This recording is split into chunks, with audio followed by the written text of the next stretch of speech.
जो हम खाना खाते हैं, दवाई खाते हैं, वो 7 धातुओं में जाके बनती है। रस, रक्त, मांस, मेद, अस्थि, मज्जा, शुक्र, जो हमारे शरीर को चलाते हैं। 3 दोष हमारे शरीर को चलाते हैं, वात, पित्त, कफ। 5 प्रकार की वायु हमारे शरीर को चलाती है, प्राण, उदान, समान, व्यान और अपान।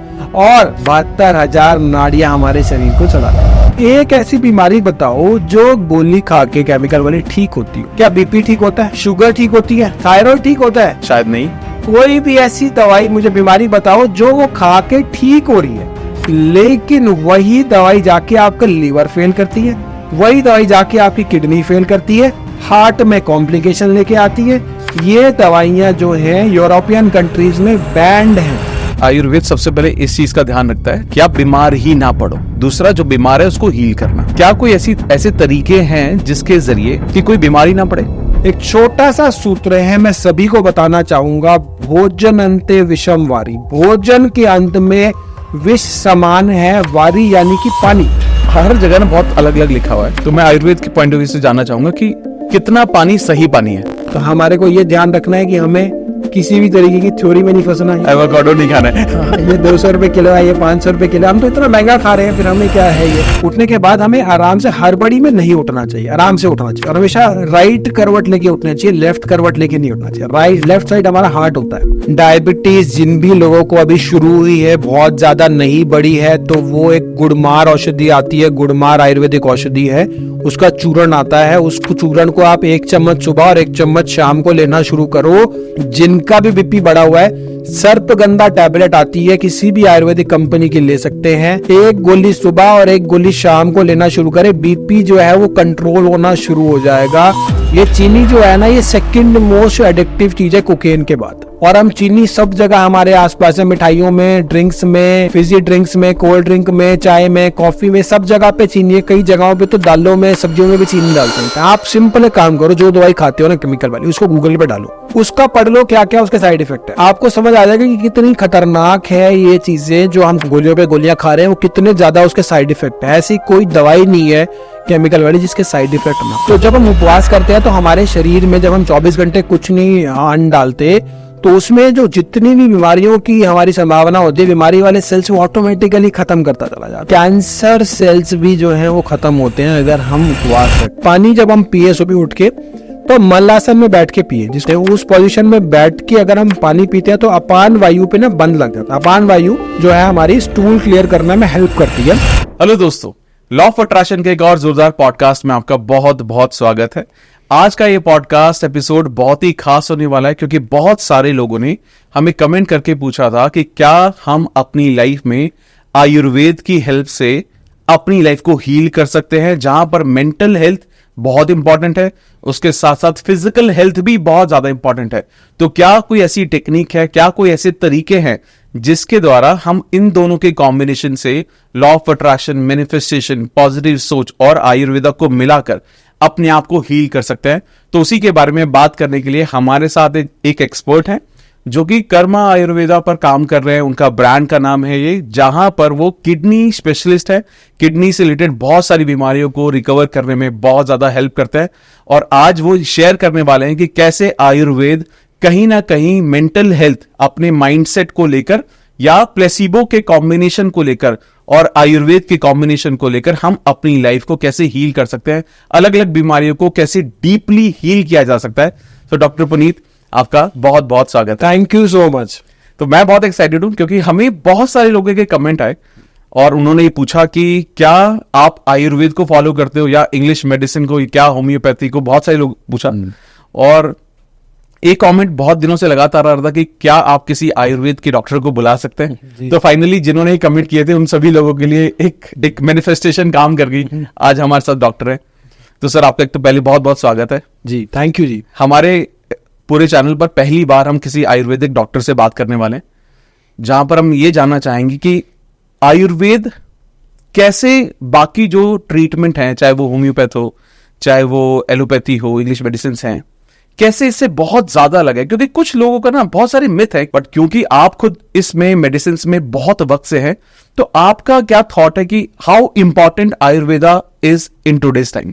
देखिए, सबसे पहले तो मैं ये बताना चाहूंगा कि हेल्थ जो होती है ना, हेल्थ की परिभाषा क्या है। लोग समझते हैं जी बिल्कुल उनको शरीर में बिल्कुल ठीक है तो हेल्दी है।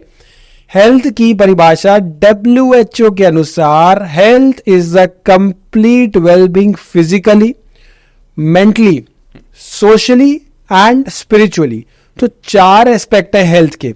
हम जनरली सोचते हैं हम फिजिकली फिट है तो हम फिट है, बट मेंटल हेल्थ भी उतनी इंपॉर्टेंट है, सोशल हेल्थ भी उतनी इंपॉर्टेंट है और स्पिरिचुअल हेल्थ भी उतनी इंपॉर्टेंट है। ये चारों हमने एस्पेक्ट्स बताए, चारों एस्पेक्ट्स आज से कई हजार साल पहले आयुर्वेद में लिखे गए। WHO में धीरे धीरे करके ये एडिशन हुआ है। पहले फिजिकल था, फिर मेंटल, फिर सोशल, फिर स्पिरिचुअल। तो आयुर्वेद जो है वो इतना एडवांस है उस समय, यानी कि आज से लगभग कुछ हम आकलन करें तो 5000 साल पहले भी है। कुछ लोग कहते हैं 9.5 लाख साल पहले, जब हनुमान जी संजीवनी बूटी लेके आए लक्ष्मण जी के लिए, तब से आयुर्वेद है। जब से सृष्टि है तब से आयुर्वेद है। एलोपैथी के जो है वो कब से है, वो है लगभग 200-250 साल पुरानी पैथी है लगभग। अगर हम टाइम टेस्टेड मेडिसिन है आयुर्वेद इतनी पुरानी है, इतने समय से समय की कसौटी पर खरी उतर रही है टाइम टेस्टेड मेडिसिन। तो एक आपने कहावत सुनी है ना कि बहुत से एक डिटर्जेंट है पॉपुलर, उसका एक लाइन है कि आप पहले इस्तेमाल करें फिर विश्वास करें। लेकिन आयुर्वेद में ना ये उल्टा है, पहले आप विश्वास करें और फिर उसे इस्तेमाल करें। क्योंकि जैसे आप कहते हो ना कि पहले विश्वास होना चाहिए, सब होना चाहिए, तो ये बहुत जरूरी है आयुर्वेद में भी।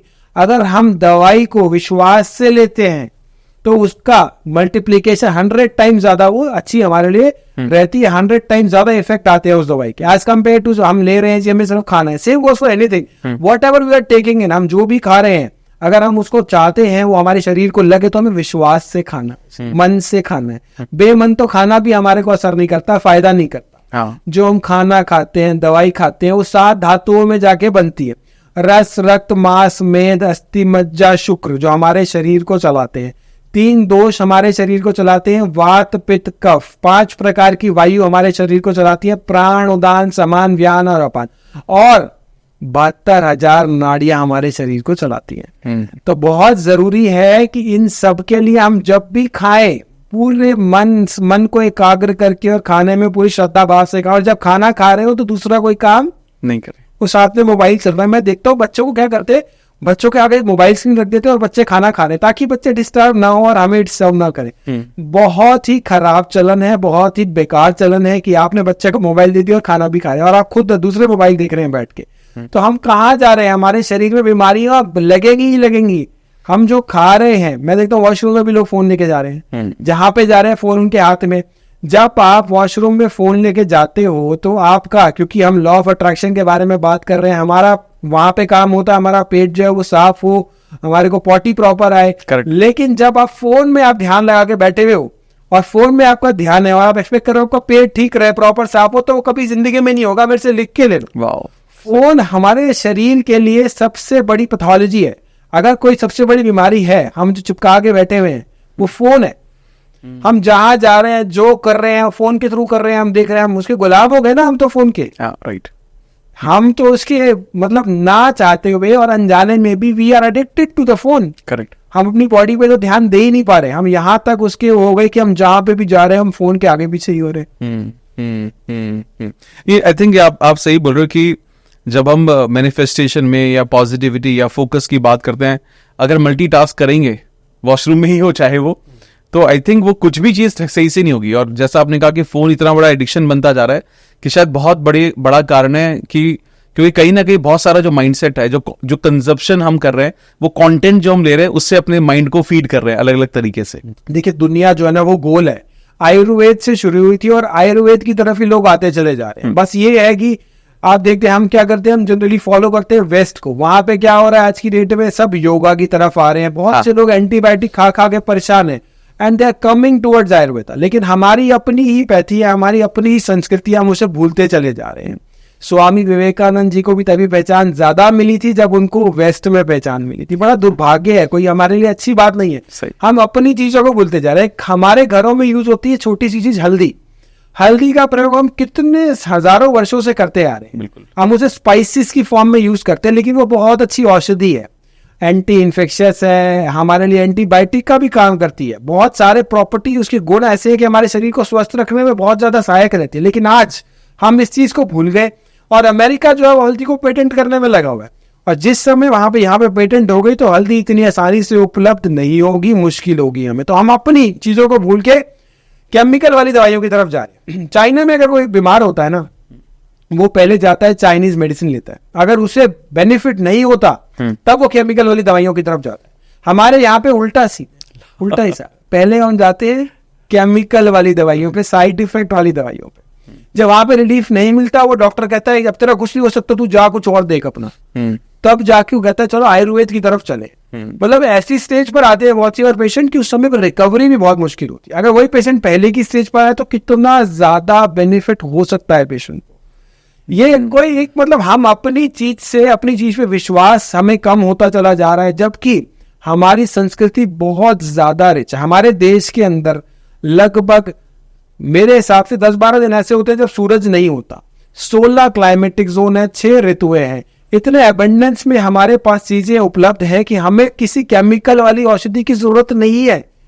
सूर्य का प्रकाश जब हमारे यहाँ पे होता है तो कितनी सारी जड़ी बूटियां उगती हैं। वहां पे वो पॉसिबल ही नहीं, क्योंकि सूर्य का प्रकाश ही नहीं होता। -20, -30, कई कई जगह पे -50 तक भी टेम्परेचर होता। तो वो केमिकल वाली औषधियां उनकी मजबूरी की दे, हमारी मजबूरी नहीं है कोई कि हम केमिकल वाली औषधियों का प्रयोग करें। हम जो है हमारे पास जड़ी बूटियां इतनी एम्पल में उपलब्ध है कि हम उन्हीं से ठीक हो सकते हैं।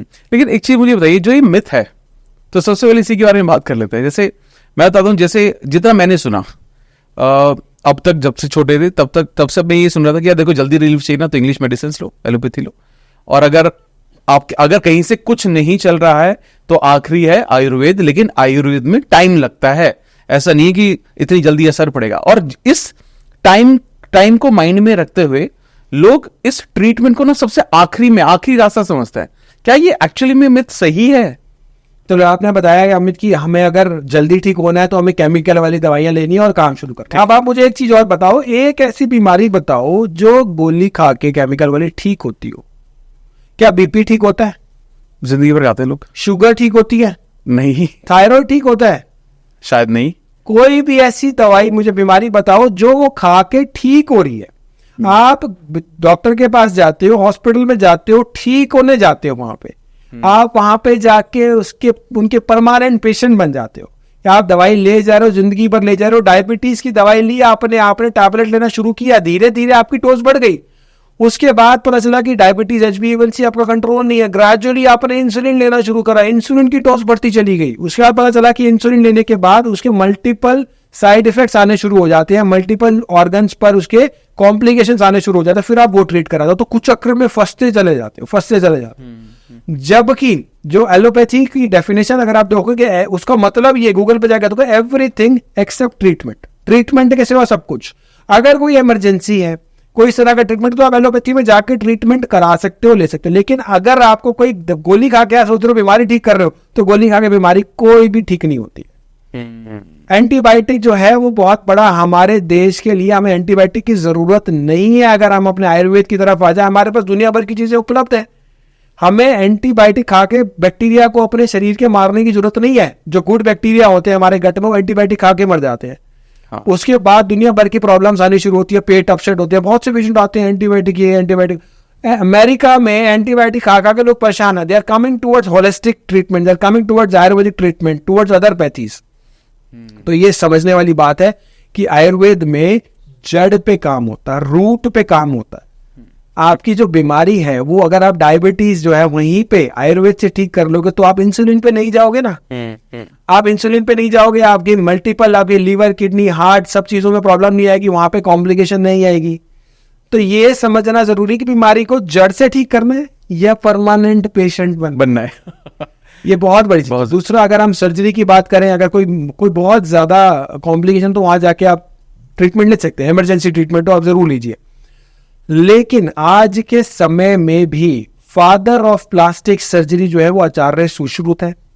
आचार्य सुश्रुत जो है वो आयुर्वेद के एक बहुत महान वैज्ञानिक हुए हैं, जिन्होंने सर्जरी किया करते थे, वो राइनोप्लास्टी किया करते थे आज से कई हजार साल पहले। पहले के जमाने में जो राजा लोग होते थे ना, वो गर्दन नहीं काटते थे, वो नाक काटते थे। तो नाक काटते थे, तो वहां पे 1500 हमारे भारत में राइनोप्लास्टी केंद्र थे, जहां पे वो टूटी हुई नाक को जोड़ने का काम किया जाता था। इतना एडवांस आयुर्वेद था, इतना एडवांस जो है कई जगहों पे, कई यूनिवर्सिटी में, जर्मनी में आचार्य सुश्रुत की मूर्तियां भी लगी है, प्रतिमा भी लगी हुई है।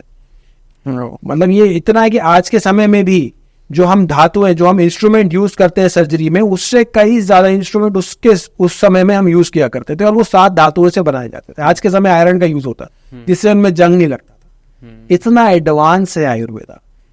ये तो हम जो है उसको छोड़ते चले जा रहे हैं, हम अपनी संस्कृति को भूलते चले जा रहे हैं। लेकिन अगर हमें स्वस्थ होना है, अगर हमें निरोगी होना है, जैसे जैसे फास्ट फूड की चेन बन रही है, वैसे वैसे एलोपैथिक दवाइयों की, डॉक्टर्स की, हॉस्पिटल की चेन भी बढ़ती चली जा रही है, तो हमें अपनी संस्कृति, अपनी सभ्यता और आयुर्वेद की तरफ जरूर आना होगा। बहुत ही सुंदर, बहुत ही सुंदर। मैं आप जो बात बोल रहे हैं, मैं कहीं ना कहीं हर बात को समझ भी पा रहा हूँ, क्योंकि कहीं ना कहीं यही दिख रहा है कि जितने भी लोग एलोपैथी की तरफ जा रहे हैं, और जो ये बड़ी बीमारियां हैं, शुगर की या डायबिटीज की, और डॉक्टर तो यही बोलते हैं कि जिंदगी भर खानी है, मतलब परमानेंट सॉल्यूशन मिल ही नहीं रहा लोगों को, लेकिन फिर भी लोग वो क्विक सॉल्यूशन के चक्कर में वो उस तरफ जाते हैं, और आयुर्वेद की तरफ जाना चाहते ही नहीं है। और वो मतलब ओके, ये और मुझे लगता है बहुत बड़ा मेंटल ब्लॉक है, बहुत बड़ा मेंटल ब्लॉक है। ओके ग्रेट, आप समझ सकते हो मेंटल ब्लॉक है। लेकिन आपने बहुत सारी बार देखा होगा, पेशेंट को घुटने में दर्द हुआ या उसको सर में दर्द हुआ, उसने दर्द की गोली खाई,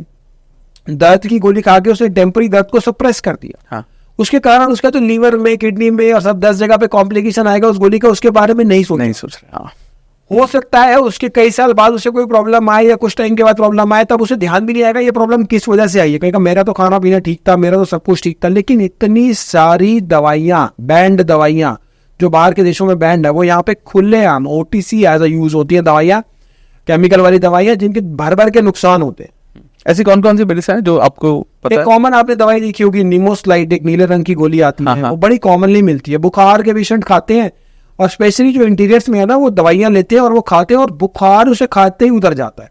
एक गोली खाई, आपको कितना मर्जी बुखार उतर जाएगा उससे।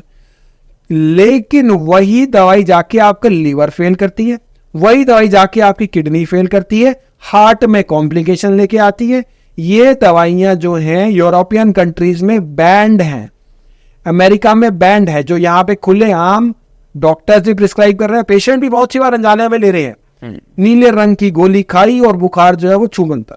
तो ये छूमंतर करने वाली जो गोलियां होती है ना, जो जल्दी जल्दी वाला कह रहे हो आप, जो जल्दी से ठीक हो गई, ये छूमंतर करने वाली गोलियां साइड इफेक्ट शरीर में छोड़ के जाएंगी ही जाएंगी, जो एकदम से आपकी ठीक कर देता है।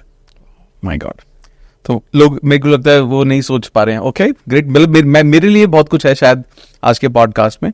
मुझे सर एक चीज बताइए, जैसे आयुर्वेद में ना, आई थिंक आप भी बात करते हैं इस बारे में, और कई जगह मैंने इसके बारे में पढ़ा भी है कि आयुर्वेद इस माइंड बॉडी कनेक्शन के बारे में बहुत बात करता है, कि हमारा जो मन है वो आयुर्वेद के साथ जब मिल जाए तो हम अपनी बॉडी को बहुत अच्छे से हील कर पाते हैं। और हम लॉ ऑफ अट्रैक्शन में हम इसी के बारे में बात करते हैं, चाहे वो हम प्लेसिबो इफेक्ट के नाम से बात कर लें, चाहे हम उसको अपने फेथ के अकॉर्डिंग बात कर लें, जो आपने शुरू में भी बोला।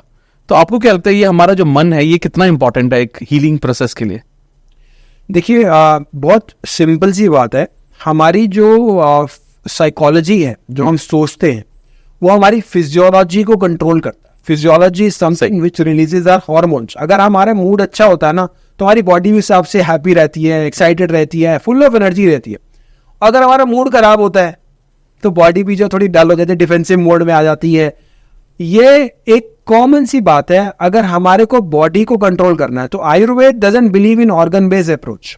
आयुर्वेद का क्या सिद्धांत है कि हम सारे शरीर को होलिस्टिक अप्रोच लेके चलते हैं, जहां पे अगर आपको बहुत सारी बीमारियों के मैंने साइड इफेक्ट बताए, लेकिन आयुर्वेद की दवाइयों के साइड बेनिफिट होते हैं। अगर आप कोई एक दवाई ले रहे हो तो उसको आपकी सिर्फ एक पर्टिकुलर जगह पे असर नहीं करेगा, हो सकता है आपके माइंड पे भी जाके असर करे, बॉडी के डिफरेंट ऑर्गन्स पे भी जाके असर करे। तो बाय माइंड बॉडी को हम एज अ सिंगल एंटिटी लेके चलते हैं। We take it as one entity और हम उसी को हील करने की प्रयास करते हैं। ध्यान जो है वो योग में भी बताया गया है। तो ये सारी चीजें जो है वो हम इकट्ठे लेके चलते हैं, साथ में लेके चलते हैं। जहां पे हम मेडिसिन, डाइट, योग, मेडिटेशन, एक्यूप्रेशर, इस सब चीजों का सिनर्जी में जब काम होता है तो पूरी बॉडी हील करना शुरू करती है। दुनिया भर के लोग एंटी डिप्रेसेंट खा रहे हैं आज की डेट में, बीमार हैं, सोने उठने का समय खराब है, खाना, लोगों को 10-20 करोड़ लोग ऐसे हैं जिनको खाना डाइजेस्ट नहीं होता हमारे देश में, 10-12 करोड़ लोगों को डायबिटीज है, इतने ही लोगों को लगभग ब्लड प्रेशर की समस्या है। मुझे ऐसा लगता है कि 5 में से 4, 4.5 जो लोग हैं वो बीमार हैं। 10 में से 9 लोग जो है आज के समय में बीमार हैं। जबकि अगर हम पीछे चले जाएं, लगभग 500-700 साल पहले चले जाएं, तो बीमारियां काफी कम हुआ करती थी, लोग शतायु हुआ करते थे, 100 वर्ष की आयु हुआ करती। करेक्ट। कुछ और पीछे चले जाएं, चरक सुश्रुत के काल में चले जाएं, तो बीमारियां क्या होती हैं सोचना पड़ेगा। वातावरण इतना स्वच्छ था, हमारे आसपास बीमारियां टिकती ही नहीं थी। तो ऐसा क्या हुआ कि बीमारियां बहुत तेजी से बढ़ती चली जा रही हैं आज के समय में? ऐसी क्या दिक्कत आई कि बीमारियां जो है वो इतनी ज्यादा हो गई कि हर दूसरा आदमी, हर आदमी को कुछ ना कुछ छोटी बड़ी बीमारी है। कलयुग है। तो हुआ क्या कि हमने आयुर्वेद का जो पालन है वो कम कर दिया। हम जो है अब अपने आयुर्वेद की तरफ से दूर होते चले गए, और छोटी छोटी चीजें जो है जो हमारे शरीर को स्वस्थ रखने में बहुत ज्यादा सहायक है वो हम भूलते चले जा रहे हैं, और हम बीमारी की तरफ जो है वो चले जा रहे हैं। और फिर हम गोली खाते हैं, फिर बीमारी को दबाते हैं, ठीक नहीं करते, बीमारी दबाती है, केमिकल वाली गोली। बुखार हुआ तो बुखार की गोली बुखार को दबाएगी, जबकि बुखार जो है वो मित्र रोग है हमारे लिए। खांसी जुकाम जो है वो मित्र रोग है। बहुत ज्यादा बुखार हो तो लेनी भी चाहिए, ऐसा नहीं कि नहीं लेनी, लेकिन उस समय बुखार जो हमारी बॉडी का रिएक्शन है, हमारी बॉडी में जो बीमारी है उसको हम दबाते हैं। मतलब हम बुखार को दबा रहे, बीमारी को नहीं दबा रहे, जो एक्चुअली इशू है, रीजन है। बीमारी को दबाने के लिए बुखार हमारी बॉडी दे रही है, सिग्नल दे रही है, सिग्नल, बुखार उसका रिएक्शन दे रही है बीमारी का, और हम बुखार को ही दबा रहे हैं। हम अपनी इम्यूनिटी हमारी बॉडी बुखार के फॉर्म में दे रही है, उसी को हम दबाने की गोली खा रहे हैं। मित्र रोग की कैटेगरी में आता है बुखार। हमारे शरीर के लिए अच्छा है बुखार, अगर बहुत ज्यादा ना बढ़े, कोई और कॉम्प्लिकेशन ना हो तो उतना दिक्कत नहीं, लेकिन उसे दबाते हैं। तो यही साइकोलॉजी पे केमिकल वाली दवाएं चलती। कोई भी बीमारी है उसे टेम्पररी सिम्टोमैटिक उसको दबा दिया जाता है, लेकिन उसे जड़ से खत्म नहीं होती उसमें। जबकि आयुर्वेद विश्वास करता है कि बीमारी को जड़ से खत्म किया जाए। उससे भी ज्यादा विश्वास करता है कि अब बीमारी ना हो, कि आप बीमारी ना पड़ो, आप अपना लाइफस्टाइल, अपना थॉट प्रोसेस इतना अच्छा रखो कि आप बीमारी ना पड़ो। स्वास्थ्य से स्वास्थ्य रक्षणा मातुर रस से विकार प्रश्न। जो स्वस्थ व्यक्ति है उसके स्वास्थ्य को ठीक रखना आयुर्वेद का पहला एम है। जो बीमार व्यक्ति है उसको ठीक करना आयुर्वेद का सेकंड एम है। तो पहली प्रायोरिटी है कि बीमारी ना पड़े। आयुर्वेद अगर आप फॉलो करते हो प्रॉपरली, आप सब चीजें A to Z करते हो, तो आप बीमार ही नहीं पड़ोगे। आयुर्वेद इतना पावरफुल है, इतना शक्तिशाली है। Okay, great sir. अभी ना मेरे को लगता है आपने बहुत इंपॉर्टेंट 3-4 पार्ट को गया, मैं वापस से जाके एक पूछूंगा आपसे। सबसे पहले ना आपने एक बात ये बोली यहाँ पर कि आयुर्वेद सबसे पहले इस चीज का ध्यान रखता है कि आप बीमार ही ना पड़ो, तो ये पहला रूल है। दूसरा, जो बीमार है उसको हील करना। तो क्या कोई ऐसे तरीके हैं जिसके जरिए आयुर्वेद के अकॉर्डिंग हम फॉलो करें कि कोई बीमारी ना पड़े? क्या है उसका मतलब बेसिक फॉर्मूला क्या हो सकता है? अगर आप ये चीजें फॉलो करोगे, मैं एक छोटा सा एक सूत्र बताऊंगा। ये 107 बीमारियों का कारण है, और ये मुझे लगता है भारत में 90% लोग यही करते हैं, और 107 बीमारियों के कारण ग्रसित होते हैं। इसके अंदर LDL, VLDL, कोलेस्ट्रॉल बढ़ना, डायबिटीज का कई बार अनकंट्रोल हो जाना, और साथ साथ यूरिक एसिड का बढ़ना, ये जो सारी चीजें हैं ये इसी से रिलेटेड है। एक छोटा सा सूत्र है, मैं सभी को बताना चाहूंगा। भोजन अंते विषम वारी। भोजन के अंत में विष समान है वारी, यानी कि पानी। तो बहुत से लोग क्या करते हैं, खाना खाया और पानी पिया, खाना खाया पानी पिया, तो वो जो पानी पीते हैं ना, वो हमारे पेट में जाके खाने को डाइजेस्ट नहीं होने देता। जिस प्रकार से हमारा खाना पकता है, जब अग्नि जलती है खाना पकता है फ्लेम पे, डाइजेस्टिव फ्लेम पे, जो हमारे फ्लेम होता है गैस का, उस पे पकता है। उसी प्रकार से जब हम खाना खाते हैं तो वो खाना पचता है, जिसे हम डाइजेस्टिव फायर कहते हैं, जठर अग्नि कहते हैं। वो जठर अग्नि जब हम उस पे पानी डाल देंगे तो क्या होगा, वो बुझ जाएगी। तो वो अनडाइजेस्टेड फूड रह जाता है। अनडाइजेस्टेड फूड इज कॉल्ड आम इन आयुर्वेदा। आम जो होता है वो 107 बीमारियों का कारण बताया गया है। अब हम क्या कर रहे हैं कि खाना खाते हैं पानी पीते हैं, खाना खाते हैं पानी पीते हैं, आदत ऐसी पड़ गई है और इतने सारे लोगों को पेट की समस्याएं हैं। तो खाने के आधे घंटे से 45 मिनट के बाद हमें पानी पीना चाहिए। अगर पीना है तो घूट घूट करके बीच में पी सकते हैं और आधा घंटे पहले नहीं पीना चाहिए। आधा घंटे पहले भी नहीं पीना चाहिए। नहीं पीना चाहिए जिससे हमें भूख सही से लगे। हाँ। और आधे से 45 मिनट्स के बाद हमें पानी का यूज करना चाहिए, पानी का प्रयोग करना चाहिए। तो अगर ये सूत्र फॉलो कर लेंगे, मुझे लगता है बहुत सी बीमारियों से निजात मिलेगी, बहुत सी बीमारियों से उनको रिलीफ मिलेगा। अमेजिंग। मुझे ऐसा लग रहा है कि आई थिंक ये सुना है लेकिन उसका कारण नहीं पता ना कि क्यों नहीं पीना पानी। तो बहुत सारे जो लॉजिकल लोग होते हैं वो उनको कारण बताकर कन्विंस ना किया है तब तक वो फॉलो नहीं करते। साथ में पानी को पीने के लिए हमें कुछ और चीजों का भी ध्यान रखें। ठीक है। पानी को आपने ये भी सुना होगा बैठ के पीना, खड़े होके नहीं पीना। हाँ ये भी, हाँ। हमेशा बैठ जाओ, पानी खड़े मत रहो। बहुत सही। हाँ जी। तो अब इसके पीछे भी साइंटिफिक रीजन है, बड़े बुजुर्गों से सुनते रहते थे ये चीजें, क्योंकि हमारे जनरेशन में ये चल रही थी, बैठ जा खड़ा मत रहे, पानी पीना बैठ जा। हाँ। तो पानी जब हम बैठ के पीते हैं ना तो सेंटर ऑफ ग्रेविटी जो है वो हमारा पेट पे आ जाता है।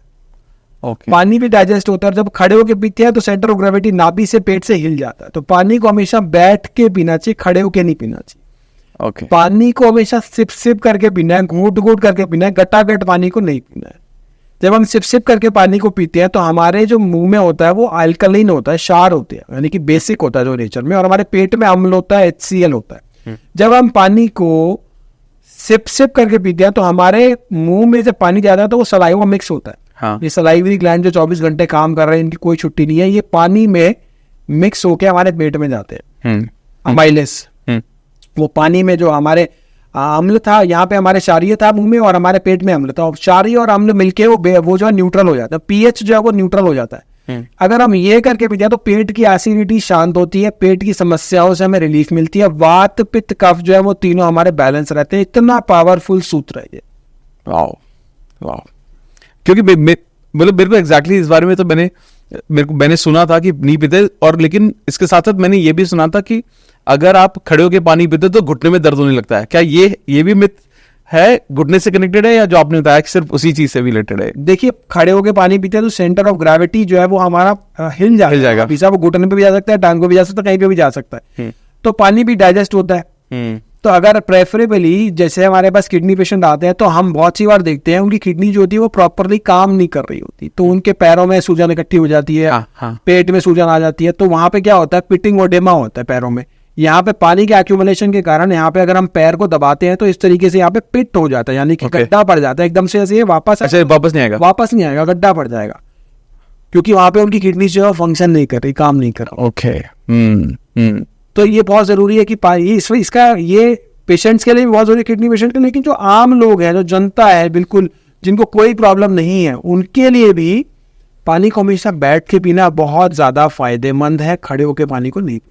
और ऐसा भी कुछ है क्या कि जैसे हर जगह ना बहुत अलग अलग लिखा हुआ है, तो मैं आयुर्वेद के पॉइंट ऑफ व्यू से जानना चाहूंगा कि कितना पानी सही पानी है? हाँ, ये बहुत लोगों को ना कंफ्यूजन रहती है कि पानी कितना पीना चाहिए, कितना नहीं पीना चाहिए। अब ये समझना पड़ेगा कि पानी का ना पीने के लिए हमें हमारी बॉडी बताएगी हमें पानी कितना पीना है। वो कैसे बताएगी, उसका सिंपल सा फॉर्मूला है। आपने देखा होगा जब आप पानी पीते हो तो बड़ा ही न्यूट्रल होता है, उसमें कोई किसी प्रकार का एसिड नहीं होता, लेकिन जब हमारी बॉडी से वो यूरिन के फॉर्म में निकलता है तो वो एसिडिक होता है। हाँ। तो हमने पानी पिया, हमारी शरीर की गंदगी जो है वो यूरिन लेके निकल रहा है। हाँ। तो हमारे यूरिन से हमें पता चलेगा कि हमें पानी कितना पीना है। वो कैसे पता चलेगा? अगर यूरिन जो है वो व्हाइट कलर का है या फिर पेल येलो है तो मतलब आप पानी की क्वांटिटी ठीक पी रहे हो। ओके। अगर यूरिन जो है वो डार्क येलो है तो मतलब आप पानी जो है वो कम पी रहे हो, पानी आपको बढ़ाने की जरूरत है, पानी जो आपको आवश्यकता है कि आप उसे इंक्रीज करें। अब बहुत से लोग कहते हैं 3 लीटर पिए, 5 लीटर पिए, 2 लीटर पिए, इसका कोई सेट फॉर्मूला नहीं है। आप और हम अगर यहाँ बैठे हुए हैं तो हमारा बैठने का काम है तो हमें पानी कम भी चलेगा, लेकिन अगर कोई लेबर है, कोई अगर रिक्शा पुलर है, वो सारा टाइम काम कर रहा है, उसके हो सकता है पानी की रिक्वायरमेंट ज्यादा हो। तो ये आपकी बॉडी आपको बताएगी आपको पानी कितना पीना है, लेकिन 2 से 3.5-4 लीटर तक ही लिमिट रख के हम पानी को आराम से पी सकते हैं हर एक की बॉडी के लिए। आई थिंक ये सफिशिएंट होगा। ओके। क्योंकि जैसा आपने बताया ना, हर जगह कुछ लिखा हुआ है, कोई बोल रहा है 2 लीटर, कोई बोल रहा है 3, कोई बोल रहा है 5, पर उसका वो नहीं उतारा है कि कई बार पेशेंट आते कहते हैं हमने देखा कि पानी ज्यादा पीने से बॉडी अच्छी होती है, 5-5 लीटर 6-6 लीटर पीने लग जाते हैं पानी। ज्यादा पानी पीने से पेट खराब हो जाएगा और हो सकता है 4 बीमारियां और भी हो जाए। तो पानी उतना ही पीना है जितनी हमें प्यास लगे और हमारा बॉडी जो है वो फिट रहे। ऐसा कोई एक वो नहीं है कि हमने कि एक तो एक्चुअली क्या है ना, सोशल मीडिया पे इतनी सारी चीजें होती है, मुझे लगता है कि कुछ भी छोटा मोटा कोई बता के वायरल हो जाते हैं। और वायरल होने के कारण क्या होता है, लोगों को भ्रमित हो जाते हैं। हाँ। अब मैं छोटा सा नुस्खा बता के, आपको ये नहीं पता कि उसके पीछे की साइंस क्या है क्या नहीं है। Anyone can come and speak on social media, इसके पीछे उसकी क्या क्वालिफिकेशंस है वो कुछ नहीं मैटर करती। बिल्कुल। तो उस वजह से लोगों को नुकसान हो रहा है। तो पानी जो है ना, ये नहीं कि आपने कहीं देख ली, किसी रील में देख लिया कि पानी घटाघट पीते जाओ और आप दुनिया भर सारा टाइम पानी ही पे जाओ, नुकसान कर देगा। पेट तो खराब हो ही जाएगा उससे सबसे पहले, और भी बीमारियां होने के। ओके। इसमें ना आपने जो बताया था ना बात पे दोष होते हैं, ये इसके अकॉर्डिंग मैंने सुना था कि ना हमारी फूड हैबिट भी अलग होनी चाहिए। तो ये इसको जाना कैसा जाए कि मेरे को क्या मेरी बॉडी के लिए क्या सही खाना है और क्या सही खाना नहीं है?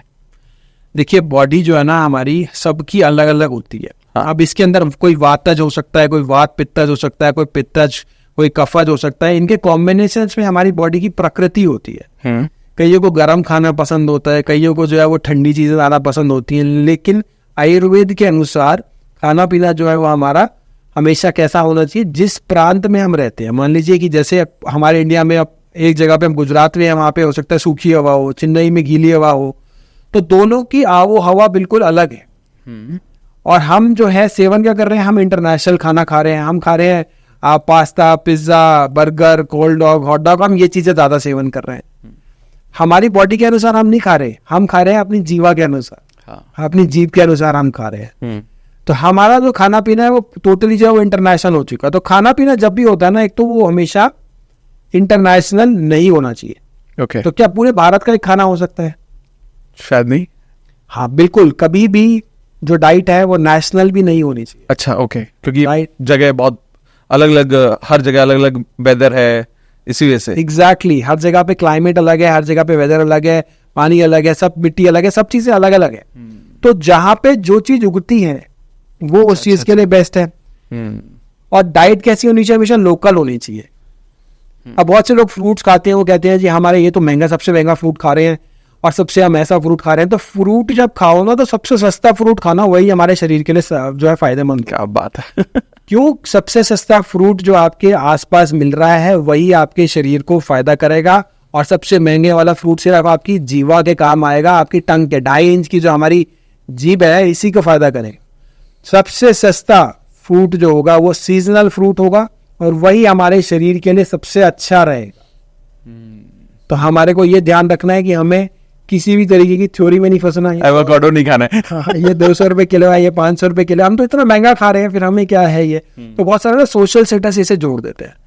लेकिन जो आपके आसपास उग रहा है वही आपके शरीर के लिए साथ में सबसे बढ़िया वही है, आपके शरीर के लिए एब्जॉर्ब भी करेगा, धातुएं भी बनाएगा और फायदा भी करेगा। अब जैसे हम लोग रहते हैं नॉर्थ में रहते हैं और दिल्ली में रह रहे हैं हम, तो ठीक है। अब हमारे आसपास तो वैसे कुछ खास उग नहीं रहा है। अब जो भी चीजें या तो पंजाब से आ रही हैं या यूपी से आ रही हैं या हरियाणा से, मतलब दिल्ली से कुछ नहीं हो रहा है। तो मतलब इस सिचुएशन में लोग अगर सवाल पूछे तो क्या जवाब है उनके लिए? देखिए, Delhi is a metro city. अब यहाँ पे हम इसको बाउंड्रीज, हम स्टेट बाउंड्री के अनुसार हम बात नहीं कर रहे, हम यहाँ पे हवा पानी के अनुसार। अच्छा, तो नॉर्थ, हवा पानी कैसी है ये इसको हम कंसिडर करेंगे, this is north of India. अब साउथ में वेदर अलग है, ईस्ट में अलग है, वेस्ट में अलग है। तो सब जगह की हवा पानी अलग हो सकती है, सब जगह की जो है वो मिट्टी अलग हो सकती है। तो उस हिसाब से हम चीजों को ले तो हमारे शरीर के लिए बेटर रहेंगी, अच्छी रहेंगी। ये चीजें ये हमें समझना जरूरी है कि हम इंटरनेशनल डाइट ना लें। अब बहुत से लोग पास्ता खा रहे हैं, पास्ता में दूध भी डाल दिया, नमक भी डाल दिया, सब चीजें डाल दी। पहले तो खाने में तो बहुत टेस्टी लगता है, मैंने भी पहली बार खाया तो मुझे भी बहुत अच्छा लगा। लेकिन वही जो है वो नुकसान दे रहा है। विरुद्ध आहार हम खा रहे हैं, दूध में नमक डाल के हमने खा लिया, सबसे बड़ा विरुद्ध आहार है। और दुनिया भर की प्रॉब्लम, बहुत से लोग तो रोज पास्ता खाता हूँ, मुझे तो कोई प्रॉब्लम नहीं हो रही है ना। तो ये समझना पड़ेगा कि एकदम से खाते ही नहीं हो सकता है सबको ना भी हो, लेकिन किसी किसी को इसके कारण कई प्रकार की समस्या हो, ये भी पॉसिबिलिटीज है। तो ऐसे कौन कौन से विरुद्ध आहार में, क्योंकि मैंने एक्चुअली में सुना है, एक बार मैंने सुना था कि पपीते में आप नींबू नहीं डालना चाहिए, ये विरुद्ध आहार है शायद, आई डोंट नो। पर ऐसे कौन कौन से जो फ्रूट्स या सब्जियां हैं जो या खाने की चीजें जो कंबाइन नहीं करनी चाहिए? जैसे दूध के साथ मछली कभी नहीं खानी चाहिए, शहद के साथ जो है वो घी का प्रयोग इक्वल क्वांटिटी में नहीं करना चाहिए कभी भी। आपने बहुत सी बार सुना होगा कि आप एक चीज़ जो नॉर्थ में बहुत पॉपुलर है, जो हम नॉर्थ की बात कर रहे हैं, तो वहाँ है कड़ी पकौड़ा, जो पंजाब में ऐसे चलती है। कड़ी पकौड़ा जो है ये एक प्रकार का जहर है जो हम खा रहे हैं। तो कड़ी में पकौड़े सब्जी खाते हैं? कड़ी जब हम बनाते हैं ना, हाँ, हाँ। उसमें क्या होता है, वो दही को हम गर्म करके बना रहे होते हैं। हाँ हाँ। दही को गर्म करके हमने क्या कर दिया, उसको जहर बना दिया, और जहर में हमने पकौड़ा डाल दिया, पकौड़े और जहर हमने मिक्स करके खा लिया। ओह, क्योंकि दही का जो स्वभाव होता है वो होता है गर्म होता है, तासीर उसकी गर्म होती है, हमने उसको और गर्म कर दिया, तो वो क्या होता है, संस्कार विरुद्ध हो जाती है। आयुर्वेद में ये सबसे बड़ा बताया गया कि सबसे ज्यादा नुकसान देने वाली है, हमारे स्त्रोतस को जाके बंद कर देती है। तो हम जब ये खाते हैं तो दही की तासीर होती है, दही के साथ में कुछ प्रिकॉशंस हमें हमेशा लेनी चाहिए। दही कभी भी हमें रात को नहीं खानी चाहिए, गर्म करके नहीं खानी चाहिए कभी भी। दिन में खा सकते हैं, दोपहर को खा सकते हैं दही हम, लेकिन रात को कफ बढ़ाती है दही, अभिसंधि होती है, स्त्रोतस को हमारे बंद करती है दही। मार्केट की जो दही खा रहे हैं वो किसी काम की नहीं है, वो बेकार है, वो हमारे किसी भी फायदा, हमारे को कोई भी फायदा नहीं देगी, क्योंकि वो पैस्चराइज हो जाती है। और जब हम दही को घर पे बनाते हैं तो वो बेस्ट रहती है हमारे लिए। हमें घर की बनी हुई दही हमारे लिए अच्छी होती है। आप दोनों को dahi is more of good for the bacteria, gut health के लिए बहुत अच्छी होती है, क्योंकि वो गुड बैक्टीरिया को बढ़ाती है दही। हम जब एंटीबायोटिक जो लोग खाते हैं ना, तो उनके गुड बैक्टीरिया जो है वो मर जाते हैं। उनके लिए 15 दिनों तक दही का सेवन बहुत अच्छा, बहुत बढ़िया है, क्योंकि उनके गुड बैक्टीरिया जो है वो बढ़ेंगे उससे, जो एंटीबायोटिक के कारण खत्म हो गए हैं। तो कुछ चीजें दही के लिए सबसे अच्छा बर्तन जो है वो जमाने के लिए वो है मिट्टी का बर्तन। उसमें दही की जो है उसकी प्रकृति भी सही रहती है, और साथ साथ उसमें सारे गुण भी मिलते हैं। तो इसमें जस्ट इंटरप्ट कर रहा हूँ, सॉरी आपको।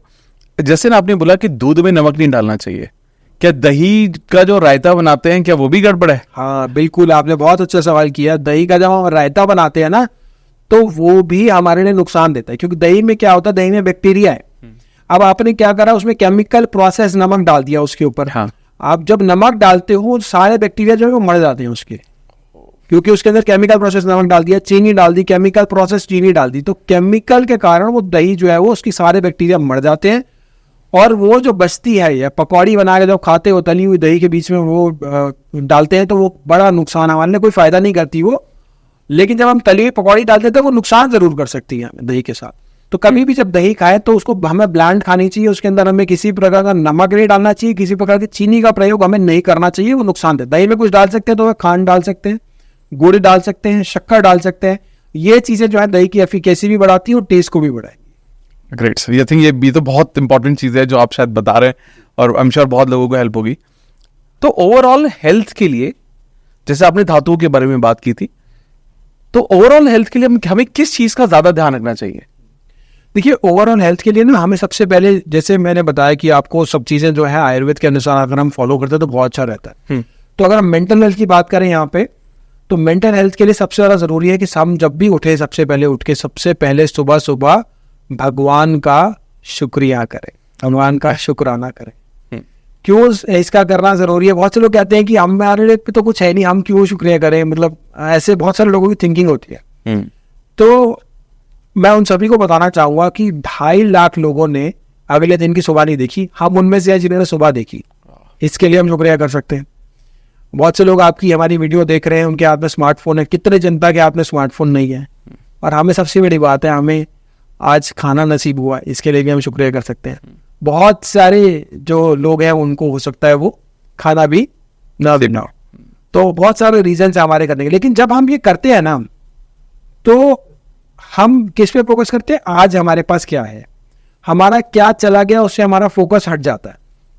जब हमारा वो फोकस हट जाता है तो डिप्रेशन होने के चांसेस बहुत कम हो जाते हैं, डिमेंशिया नहीं होगा उन लोगों को, पार्किंसन की समस्या नहीं होगी। अगर ये हम छोटा सा 5 मिनट का सूत्र डेली फॉलो कर लेते हो, उसके बाद जब उठने के बाद हमें सबसे सेकंड नंबर पे क्या करना चाहिए, मेंटल हेल्थ के लिए भी, उठने के बाद हमें आराम से, हड़बड़ी में नहीं उठना चाहिए, आराम से उठना चाहिए, और हमेशा राइट करवट लेके उठना चाहिए, लेफ्ट करवट लेके नहीं उठना चाहिए। राइट, लेफ्ट साइड हमारा हार्ट होता है। हाँ। तो जब हमारी बॉडी रिलैक्सिंग स्टेज में होती है, हॉरिजॉन्टली होती है, तो हमारा ब्लड का फ्लो जो है वो एक तरीके का बैलेंस्ड होता है। जब हम राइट साइड करवट लेके उठते हैं तो एकदम से फ्लो जो है वो राइट साइड आता है। तो राइट साइड हमारी डाइजेस्टिव फायर भी अच्छी होती है। सुबह तो राइट साइड करवट लेके उठते हैं, जब ब्लड का फ्लो वहां जाता है। लेफ्ट साइड हमारे हार्ट पे जोर पड़ेगा अगर हम लेफ्ट करवट लेके उठे। और कभी भी ना हड़बड़ी में नहीं उठना, 2 मिनट बैठेंगे बेड पे, फिर हम आगे अपना काम शुरू करें। उसके बाद सबसे पहले पैर कौन सा नीचे रखना है, इसके लिए भी हम साइंटिफिकली और मेंटल हेल्थ के लिए भी बहुत अच्छा है। हम जब भी देखेंगे ना, हमारे एक सूर्य नाड़ी है, एक चंद्र नाड़ी, एक चल रही होती है ज्यादा और एक थोड़ी कम चल रही होती है। किसी समय दिन के कोई ज्यादा चल रही होगी, किसी समय दिन के कोई कम चल रही होगी। तो सुबह उठ के सबसे पहले देखें कि ज्यादा कौन सी नाड़ी चल रही है। लेफ्ट चल रही है, अभी कौन सी चल रही है? राइट चल रही है। अभी मेरी भी राइट चल रही है। तो सुबह उठ के अगर हम देखेंगे तो अगर जिनकी राइट नाड़ी चल रही है तो वो पहले राइट पैर को नीचे रखे, और जिनकी लेफ्ट नाड़ी चल रही है वो लेफ्ट पैर को नीचे रखे। जब ऐसा करते हैं तो वो ग्राउंडिंग एनर्जी जो है वो हमारी बॉडी को एकदम से एक्टिवेट कर देती है। ये बहुत छोटी छोटी चीजें, लेकिन हमारे लॉन्ग टर्म के लिए ना बहुत ज्यादा फायदेमंद है। हमारी बॉडी बीमार ना पड़े उस चीज के लिए बहुत अच्छा है। सभी लोग उसके बाद जो है 5 मिनट का समय प्राणायाम के लिए जरूर निकालें। बहुत से लोग कहते हैं हम तो एक्सरसाइज कर लेते हैं, हम प्राणायाम नहीं करेंगे। एक्सरसाइज यानी कि जिमिंग में और प्राणायाम में बहुत अंतर है दोनों में। जिमिंग जो है वो मसल्स के लिए बहुत अच्छी है, तो हमारी मसल्स हेल्दी रहती है, हमारे जो है बॉडी वेट मेंटेन रहता है। लेकिन जब हम प्राणायाम करते हैं वो हमारे इंटरनल ऑर्गन्स के लिए बहुत अच्छा है। इंटरनल ऑर्गन्स से, क्योंकि हमारी बॉडी में 5 प्रकार की वायु और 72,000 नाड़ियां जो हैं वो हमारे शरीर को चला रही हैं, तो वो सारी जागृत हो जाती है, प्राण शक्ति हमारे शरीर में आती है। तो प्राणायाम जो है हमारे ऑर्गन्स के लिए, हमारी मेंटल हेल्थ के लिए बहुत ज्यादा फायदेमंद है। मेडिटेशन 5 मिनट अगर कर ली तो वो उसी प्रकार से जैसे हम जो है लकड़ी काटने से पहले शार्प करते हैं ऑब्जेक्ट को, उसी तरीके से मेडिटेशन 5 मिनट करने से हमारा पूरा दिन जो है वो बहुत अच्छा जाता है। तो ये छोटी छोटी चीजें कर लेंगे ना अगर, तो मेंटल हेल्थ भी बहुत अच्छी रहेगी, फिजिकल हेल्थ भी बहुत अच्छी रहेगी, और हम जब पूरा टाइम एनर्जी से भरपूर रहेंगे। आई थिंक ये मैंने कुछ वक्त पहले एक पॉडकास्ट किया था और वहां पर मुझे पहली बार स्वर विज्ञान के बारे में समझ में आया, जो आपने बताया कि नाड़ी चेक करो, और इससे मुझे भी खुद बहुत ज्यादा फायदा मिला। और थैंक यू, आपने ये शेयर किया, लोगों के लिए वापस से रिमाइंडर होगा कि कितनी छोटी सी चीज है कि आपको जमीन पर पैर कौन सा रखना है। और मैंने उसके बाद बहुत बदलाव देखे अपनी जिंदगी में, बहुत ज्यादा। तो ग्रेट सर, थैंक यू। अब ना मैं एक चीज आपसे यहाँ पर पूछना चाहूंगा कि जब हम लोगों को ना कुछ ऐसी चीजें हैं, जैसे जो आपने बताई भी कि लोगों को डायबिटीज हो गया, लोगों को शुगर का इशू है, और ये लंबे इश्यूज हैं, मतलब अभी से नहीं है। और बहुत सारे लोगों को डायरेक्शन पता नहीं है कि क्या करना है, कहाँ जाना है, कौन सी मेडिसिन, आयुर्वेद करें, क्या करें। तो लोगों को जो कंसल्ट कर देते हैं, लोग समझ लेते हैं, उसी को करते रहते हैं। बट मैं चाहता हूं कि आप थोड़ी सी कुछ ऐसी जो बहुत इंपॉर्टेंट प्रॉब्लम्स हैं, जो लोग ज्यादातर लोग जिससे ग्रसित हैं, परेशान हैं, आयुर्वेद के जरिए हम क्या ट्रीटमेंट लिया जा सकता है जिससे उनको फायदा हो। जैसे कि डायबिटीज आज के वक्त में बहुत ज्यादा प्रॉब्लम वाली चीज है, तो डायबिटीज के केस में क्या करना चाहिए लोगों को? डायबिटीज जिन भी लोगों को अभी शुरू हुई है, बहुत ज्यादा नहीं बढ़ी है, तो वो एक गुड़मार औषधि आती है, गुड़मार आयुर्वेदिक औषधि है, उसका चूर्ण आता है। उसको चूर्ण को आप 1 चम्मच सुबह और 1 चम्मच शाम को लेना शुरू करो। 90% लोगों की डायबिटीज जो है वो कंट्रोल होने लग जाएगी। साथ में डाइट का थोड़ा ध्यान रखना है, हमें खाने पीने का ध्यान रखना है, और आधा से पौना घंटा हमें ब्रिस्क वॉक जरूर करनी है। ब्रिस्क वॉक के साथ अगर हमने ये बेसिक चीजें कर ली ना तो बहुत अच्छे रिजल्ट आएंगे। डायबिटीज जो है काफी ज्यादा कंट्रोल हो जाएगी। नहीं तो डायबिटीज क्या होता है, गोलियां, मतलब डायबिटीज की गोली खाते हैं उससे बीपी हो जाता है, बीपी की गोली खाते हैं उससे डायबिटीज होने की संभावना बढ़ जाती है। तो ये सारे जो है मिली जुली सरकार रहती है इनकी, एक आया दूसरा भी आता है, दूसरा आया पहला भी आता है। तो हमें जो है केमिकल वाली दवाइयों पर जितना निर्भरता कम होगी हमारी, वो अच्छा रहेगा। बहुत से लोगों को डायबिटीज हुआ, 2-4 साल बाद बीपी होगा, बीपी के साथ डायबिटीज हो गई। तो गुड़मार चूर्ण सभी जो है वो लिख लें। ये जिनको शुगर है, जैसा कि नाम बता रहा है, गुड़ को मारने वाला। शक्कर जो है हमारी, जो शुगर बढ़ती है ना, तो हमारे सभी ऑर्गन्स पे बहुत ज्यादा इंपैक्ट पड़ता है। आम भाषा में बोलूं तो खून गाढ़ा हो गया हमारा। जब खून गाढ़ा हो गया, लीवर पे भी बहुत ज्यादा असर पड़ेगा, हार्ट पे भी पड़ेगा, सबको बहुत ज्यादा एफर्ट करना पड़ेगा, बहुत ज्यादा हमें मेहनत करनी पड़ेगी ऑर्गन्स को, जिस वजह से ऑर्गन्स की डैमेज होने की कॉम्प्लिकेशन बढ़ जाती है। तो 45 मिनट का ब्रिस्क वॉक, और खाना जो रात को खाएं और सोएं उसमें 4 घंटे का गैप होना चाहिए। ओके। Okay. 4 आवर्स की विंडो होनी चाहिए जब हम वो खाना रात को सो रहे हैं और खाना खाने के बीच में। ये कुछ चीजें अगर हमने कर ली तो डायबिटीज जो है वो कंट्रोल होगी। कितने पेशेंट है जिनकी शुगर नॉर्मल हो गई है, वो इंसुलिन चल रहा है, इंसुलिन बंद हो गया उनका। बेसिक चीजें हैं। नहीं, अगर इससे आपको बेनिफिट मिलेगा, लेकिन फिर भी आपको तो नियर बाय अपने किसी आयुर्वेदिक चिकित्सक को अपना फैमिली डॉक्टर बना लो, जो भी आपके आसपास है। आपको पूरी गाइडेंस मिलेगी वहां पे, पूरा आपको इसमें आयुर्वेदिक चिकित्सा से कैसे कैसे आपको बेनिफिट हो सकता है वहां पे मिलेगी। तो आपको मेन जो है फैमिली डॉक्टर, अपने आयुर्वेदिक डॉक्टर जो आपके आसपास है उससे बना लो। Amazing, amazing. इसके अलावा जैसे आपने बताया कि कई बार जो लोग डायबिटीज शुगर की दवाइयां ले रहे होते हैं वो परेशान हो जाते हैं बीपी से। अगर किसी को बीपी है, हाई है तो क्या, या लो है तो क्या क्या करना चाहिए उसको? देखो, लो बीपी है तो उसको तो खाने पीने से हम उसको ठीक कर सकते हैं, थोड़ा उसको नमक वाला पानी दिया, इस तरह की चीजें। तो लो बीपी तो होता है डेंजरस, ज्यादा इमीडिएट हो जाता है क्योंकि उसे चक्कर आने लग जाते हैं और कहीं पे भी गिर सकता है। हाँ। तो लो बीपी जो है जनरली कम होता है बट इट इज डेंजरस, तो हमें उसे इमीडिएट कंट्रोल करना चाहिए। हाई बीपी जिनको है, हाई बीपी नमक ज्यादा खा रहे हैं हम, सबसे पहले तो वो नमक हमें कम करना चाहिए। हमने जो आयोडीन वाला नमक ले लिया, टेबल सॉल्ट बना दिया उसके ऊपर। हम जो टेबल सॉल्ट का कंसेप्ट है ना, ये सारा वेस्टर्न कॉन्सेप्ट है। हमारे यहाँ पे हम खाने के बीच में भी नमक डाल देते हैं और ऊपर से हमने डाल दिया क्योंकि हमें वेस्ट को कॉपी करना था। टेबल पे वो सॉल्ट रखते हैं, उसे टेबल सॉल्ट डालते हैं, उसे खाने में ऊपर डाल देते हैं। तो हमने दोनों तरीकों से नमक ले लिया, हमारा नमक डबल हो गया, सोडियम इंटेक हमारा डबल हो गया। अब वो बढ़ा हुआ नमक हमारे बीपी को जाके बढ़ाता है और हमारे जो आर्टरीज है, जो हमारे जो सारे ऑर्गन्स हैं, वहां पे जाके वो जोर पड़ता है जिस वजह से वो डैमेज होने लग जाते हैं। तो नमक का इंटेक सबसे पहले, सॉल्ट का इंटेक कम करना है। दूसरा, नमक कौन सा लेना है? आयोडीन वाला जो नमक होता है ये केमिकली प्रोसेस्ड होता है। नेचुरल नमक होता है सेंधा नमक, जिसे पाकिस्तानी नमक भी कहते हैं। उस नमक का जो प्रयोग करते हैं तो वो कंपैरेटिवली हमारे शरीर के लिए अच्छा होता है, बेटर होता है, टेस्ट के लिए भी बेटर होता है और सोडियम भी उसमें कम होता है। तो आयोडीन वाला नमक हटा के सेंधा नमक का प्रयोग करेंगे तो बीपी भी कंट्रोल रहेगा और बीपी जैसी बीमारी भी नहीं होगी। दूसरा, जिनका भी बीपी बढ़ा हुआ है, सर्पगंधा टैबलेट आती है, किसी भी आयुर्वेदिक कंपनी की ले सकते हैं। एक गोली सुबह और एक गोली शाम को लेना शुरू करें, बीपी जो है वो कंट्रोल होना शुरू हो जाएगा।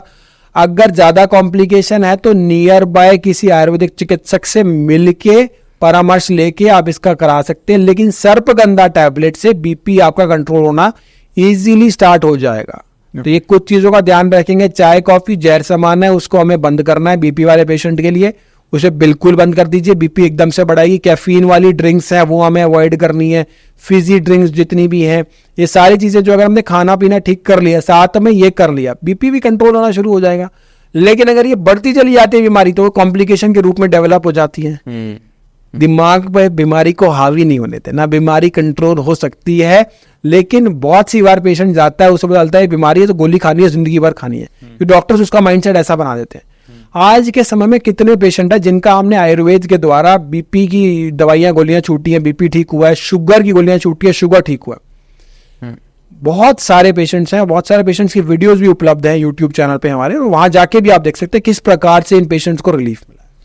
आपने ना जो ये टेबल सॉल्ट के बारे में बात की, जो मैंने ये सुना है कि आप खाने में नमक डाल दो लेकिन ऊपर से नमक नहीं डालना चाहिए। ये कुछ इसका साइंस है क्या? ऊपर से नहीं डालना चाहिए, पहले जितना डाला हुआ है उतना ही रहना चाहिए, इसका क्या साइंस है? देखिए क्या होता था ना, पहले हमारे यहाँ पे ना हम सिर्फ खाने में ही नमक डालते थे। हाँ। पहले हम ऊपर से नहीं डालते थे। ठीक है। और जो वेस्ट में होता था ना वो खाने में नहीं डालते, वो ऊपर से डालते, सिर्फ ऊपर से डालते, सिर्फ ऊपर से डालते हैं। तो हमने जब ये देखा कि हम खाने में भी डाल रहे हैं नमक, हमने वेस्ट को कॉपी भी कर लिया और हमने ऊपर से भी डाल दिया, तो नमक जो हो गया वो डबल हो गया। अच्छा, सोडियम बढ़ गया। टेबल सॉल्ट का कॉन्सेप्ट है, ये बाहर का है, ये इंडियन कॉन्सेप्ट नहीं है, क्योंकि हमने खाने में डाल दिया तो वो बेटर रहता है हमारे लिए, क्योंकि वो प्रॉपरली डाइजेस्ट होता है, हमारे शरीर के लिए अच्छा रहता है। ऊपर से जब हम डालते हैं वो हमारे शरीर के लिए नुकसान देता है। Okay okay okay. और डबल भी हो गया, सोडियम भी बढ़ गया हमारे शरीर में। मतलब आपका कहना है जब उसको बनाते वो डाला जाता है तो वो अच्छे से बेटर है। और पहले ऐसे ही डालते थे हम शुरू से इसी तरीके से ही यूज करते आ रहे हैं नमक। लेकिन हमने क्या देखा कि हमें तो आंख बंद करके कॉपी करना है, हमने अपनी टॉयलेट सीट बदल दी। हम पहले इंडियन टॉयलेट सीट का यूज करते थे, अब वेस्टर्न पे आ गए। हमने टेबल सॉल्ट का यूज करना शुरू कर दिया। हमने सुखासन में खाना खाते थे, अब आज हम डाइनिंग टेबल पे खाना खा रहे हैं। हमने जो है सब चीजें अपने आसपास चेंज कर दी। उसके कारण से, चेंज करने के कारण से हमारे शरीर जो है वो बीमारियों का घर बनता गया। इन सब चीजों के ना साइंटिफिक रीजंस हैं कि हमें क्यों ऐसे नहीं करना चाहिए, क्या क्या इनके साइड इफेक्ट होते हैं। लेकिन अगर शॉर्ट में बोलूँ ना, तो हमें अपनी संस्कृति की तरफ वापस आना चाहिए। हमें देखना चाहिए कि हमारे जो पहले के जो पूर्वज थे उनकी शतायु हुआ करती थी, और आज जो है भारत की एवरेज आयु 60-65 वर्ष हो चुकी है, इतनी कम हो चुकी है। जापान के अंदर 1 लाख लोग ऐसे हैं जो 100 वर्ष के ऊपर हैं। कितनी बड़ी बात। वहां पे जीवन जो है वो इतना मतलब अच्छा है कि लोग इतने अच्छे जीवन काल में जी रहे हैं। लेकिन यहाँ पे 60 में किसी को हार्ट अटैक आ रहा है, किसी को 65 में प्रॉब्लम हो रही है। मतलब एवरेज एज ही बहुत ज्यादा कम हो चुकी है। Right sir, right. एक चीज ना, जैसे एक और प्रॉब्लम है आज के टाइम में, वेट का इशू बहुत है, ओवर वेट होना। लोग ऑब्वियसली वो उसके बहुत सारे कारण हैं, लाइफस्टाइल है, खाना पीना, जैसे आपने बताया बहुत सारी चीजें डिस्टर्ब हो रखी हैं। तो अगर कोई ओवर वेट है तो उसको क्या आयुर्वेद का सॉल्यूशन हो सकता है उसके लिए?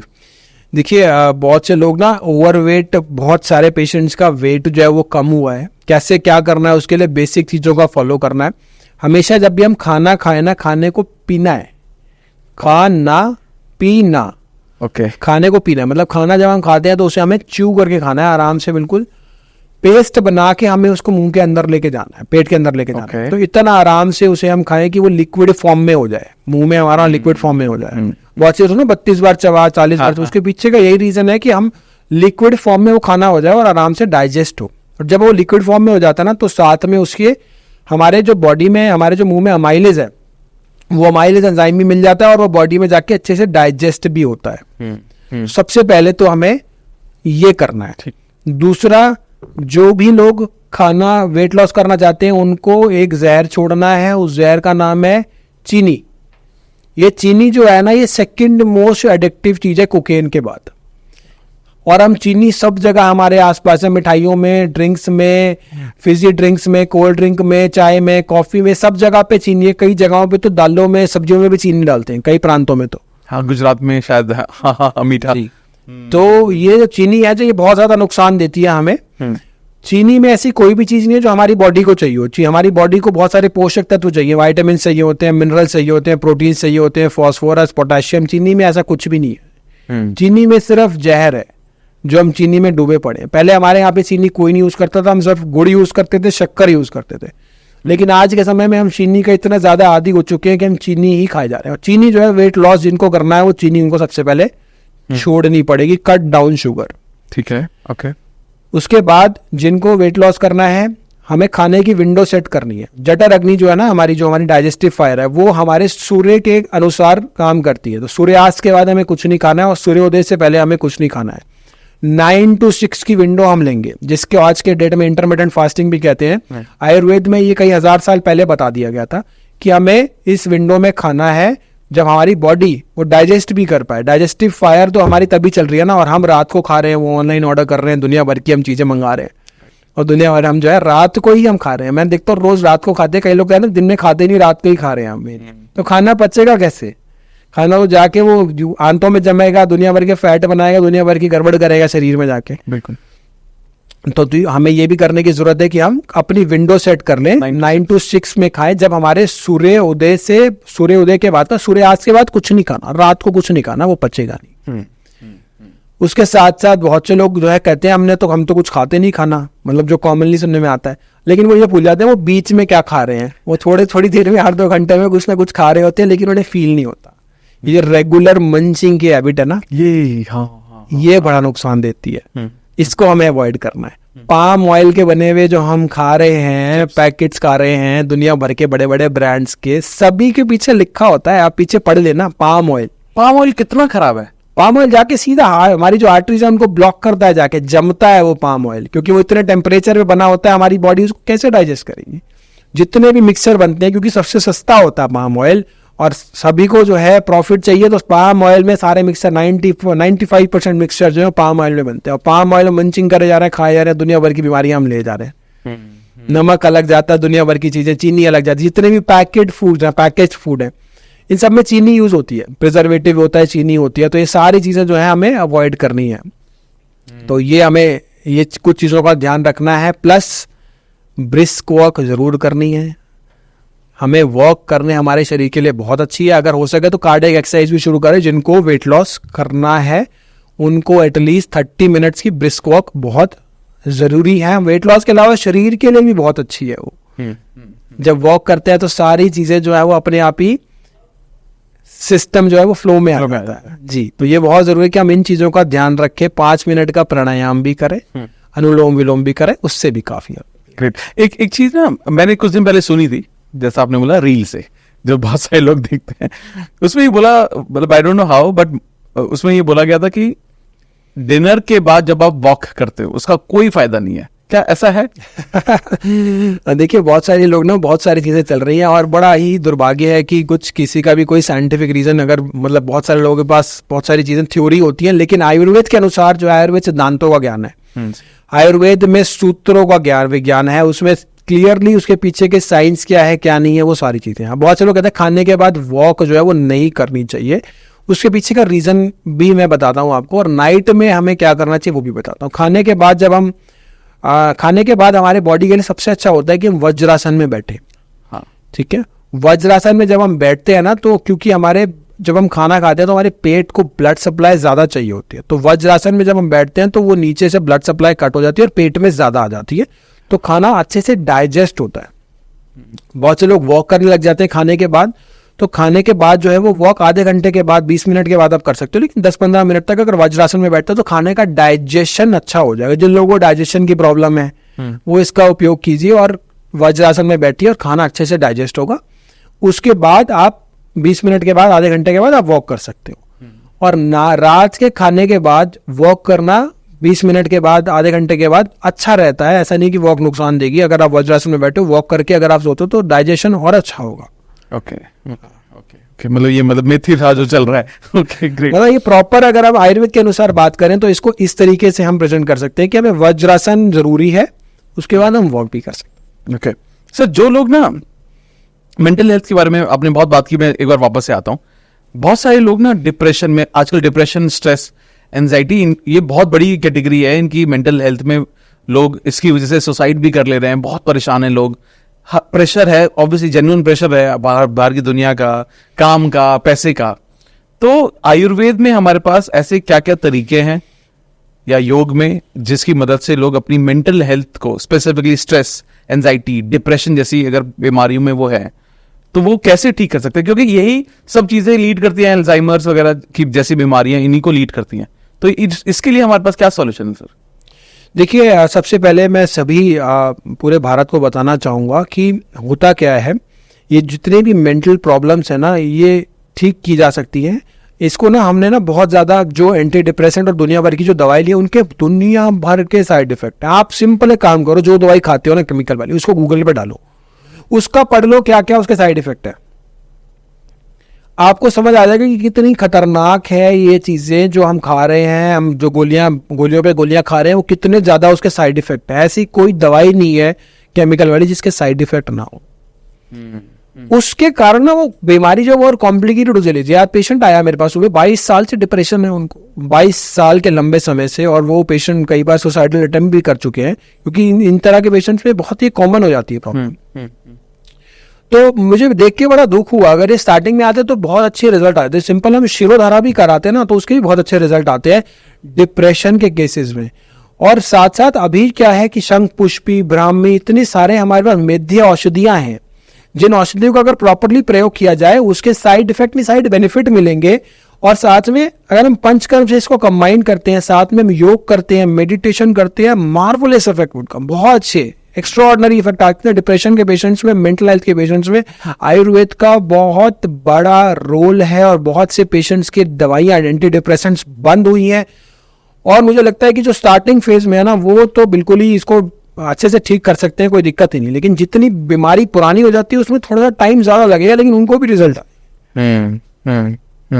तो अब ये क्या होता है, मेंटल ब्लॉकेज हो जाती है काफी सारे पेशेंट्स को, मुझे इस वजह से ये हो रही है, मुझे इस वजह से वो हो रहा है।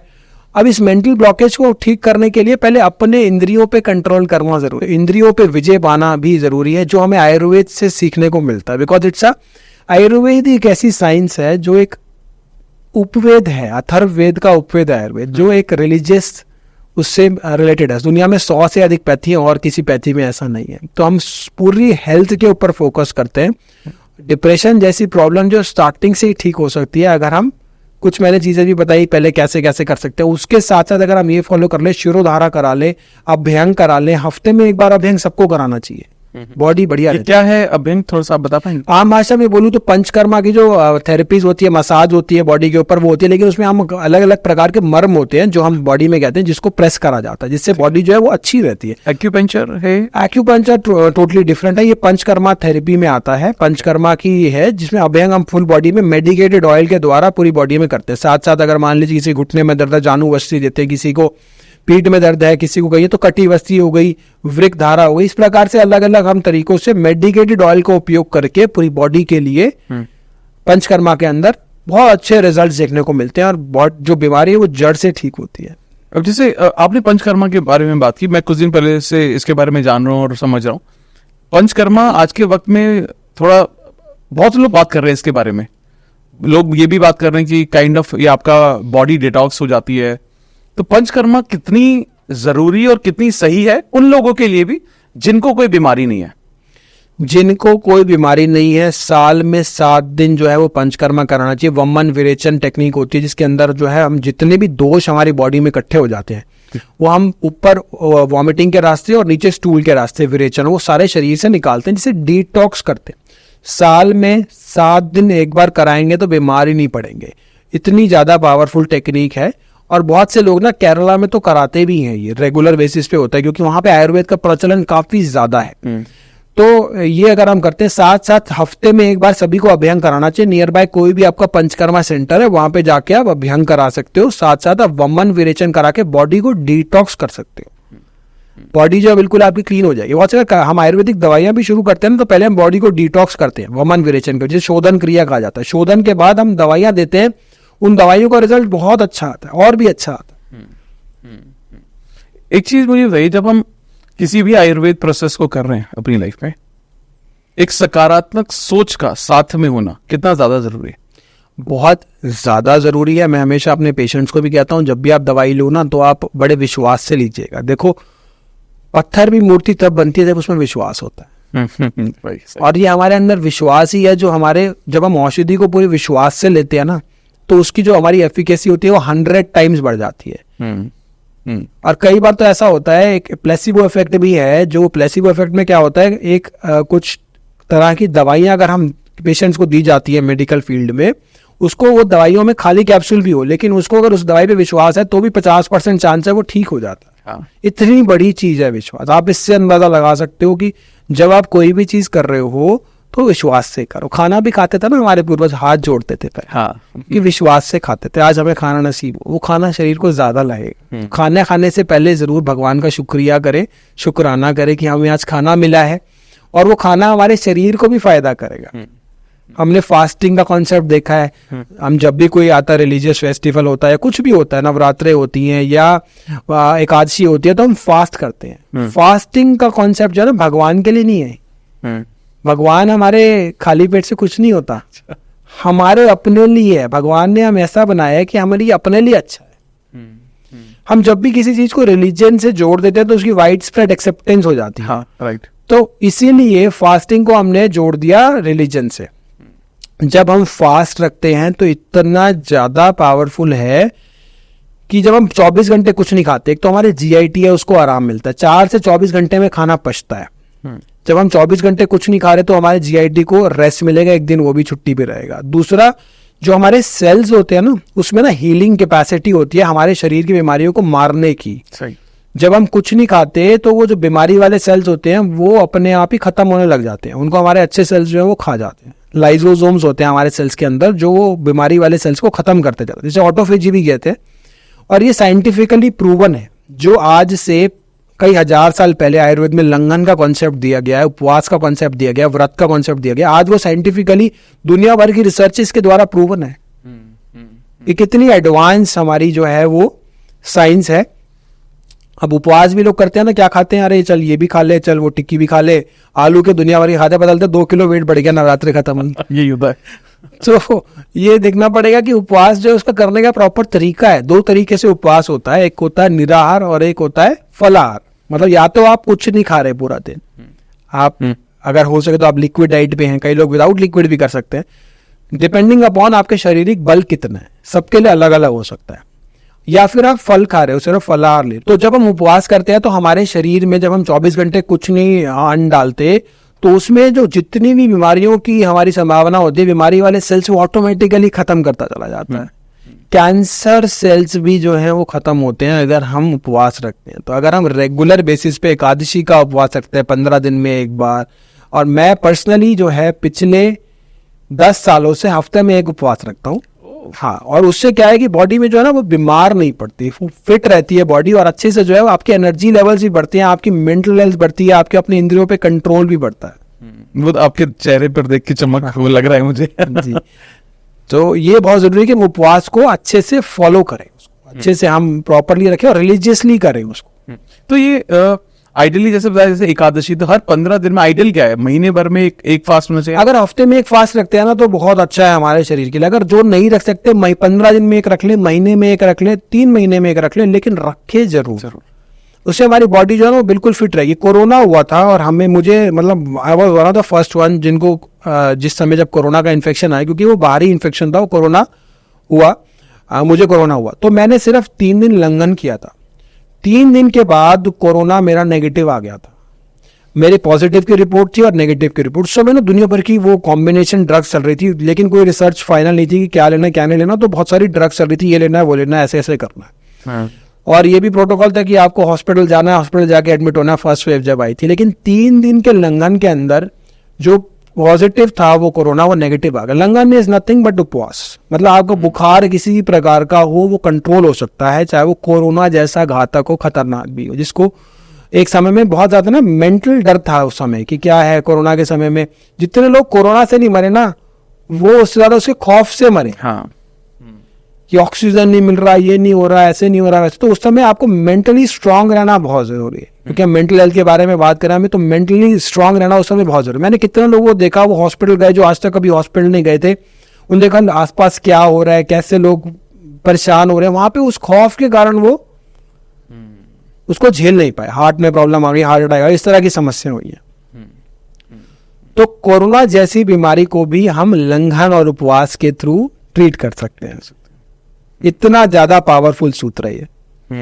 डॉक्टर साहब, एक और चीज जो बड़ी इंपॉर्टेंट है आज के डेट में, बहुत सारे लोगों को, मेरी पहचान में भी बहुत लोग हैं जो कॉन्स्टिपेशन बहुत होता है, पेट साफ नहीं होता उनका।